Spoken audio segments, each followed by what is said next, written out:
মানুষের ভালোবাসা পেতে চান তাহলে আপনি অনেক টাকার মালিক হন, দেখবেন আপনাকে সবাই অনেক বেশি ভালোবাসবে। আত্মীয় পরিবার সবার থেকে ভালোবাসা পেতে হলে এখন আপনাকে অনেক টাকার মালিক হতে হবে, তাহলে আপনাকে সবাই অনেক বেশি ভালোবাসবে। সো হ্যালো এভরিওয়ান, সবাই কেমন আছেন? আশা করছি সবাই অনেক বেশি ভালো আছেন। আলহামদুলিল্লাহ, আমিও অনেক বেশি ভালো আছি। আমাদের এই পৃথিবীর মানুষগুলো অনেক বেশি অদ্ভুত। আপনার টাকা পয়সা দেখে আপনাকে এখন ভালোবাসবে, কথা বলবে, সম্মান দেবে। যদি আপনার টাকা পয়সা না থাকে, আপনার যদি সম্পদ না থাকে, তাহলে আপনাকে এক পয়সারও মূল্য তারা দেবে না। পৃথিবীর সকল মানুষের কথাই আর কি বলবো, তাদের চিনি না জানি না, তারা তো এমন করবেই। তাছাড়া আমাদের আত্মীয় স্বজনের দিকে তাকালেও এরকম অনেক দৃশ্য দেখা যায়। বিশ্বাস না হলে আপনি একটা জিনিস ভেবে দেখুন, আপনাদের এলাকার যারা ছোট ছোট বাচ্চারা খেলাধুলা করবে তাদের মধ্যে এই পার্থক্যটা দেখতে পাবেন। তাদের অন্য চোখেই দেখা হয়, তারা দোষ না করলেও তাদের দোষারোপ করা হয়, আরো অনেক কিছুই করা হয়। এসব দেখলে আমার অনেক বেশি কষ্ট লাগে। এইরকম কাহিনী আমার সামনেই ঘটেছে, তাই আমি আজকে আপনাদের সাথে শেয়ার করলাম। আমরা তো সবাই মানুষ, তাহলে কেন মনের মধ্যে এগুলো রাখতে হবে? সবাই মিলেমিশে থাকলেই তো অনেক বেশি ভালো লাগবে, তাই না? কিন্তু দিন শেষে দেখা যায় টাকা পয়সার উপর নির্ভর করে সবাইকে ভালোবাসা হয়, কথা বলা হয়, সম্মান দেওয়া হয়। আর এই সব কিছুর জন্য দায়ী হচ্ছে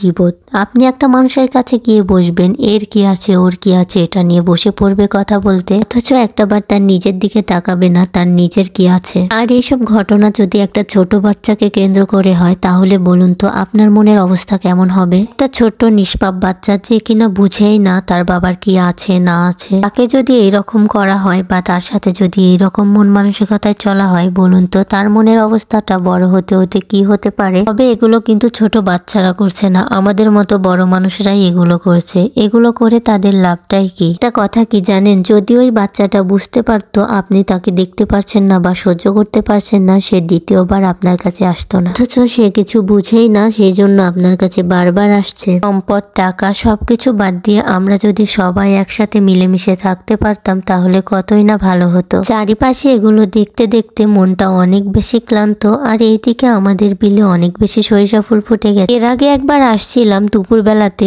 অনেক বেশি রোদ ছিল, তাই আজকে এসেছি বিকেল বেলাতে, যাতে আমাদের ছবিগুলো অনেক বেশি ভালো আসে। আজকে বিকেলে সবাই মিলে অনেক মজা করে সময় কাটিয়েছি। আজকে আমাদের বিলটা অনেক বেশি ফাঁকা ছিল, পুরো বিল মিলে শুধু কয়েকটা মানুষ ছিল। আর এইদিকে দেখছি সেই মানুষগুলো এখানে শাক তুলতে এসেছে। গিয়ে দেখি তারা এই শাকগুলো তুলছে, দেখতে অনেক বেশি সুন্দর আর খেতেও অনেক বেশি মজা লাগে এই শাক রান্না করলে। আমাদের এলাকাতে এই শাকের নাম বলা হয় বৈত্যা শাক। তোমাদের এলাকাতে এই শাকের নাম কি নিশ্চয়ই আমাকে কমেন্টস করে জানাবে। যাই হোক, আজকের ভিডিও এখানেই শেষ করছি। সবাই ভালো থাকবে, সুস্থ থাকবে, আমার জন্য দোয়া করবে। আল্লাহ হাফেজ।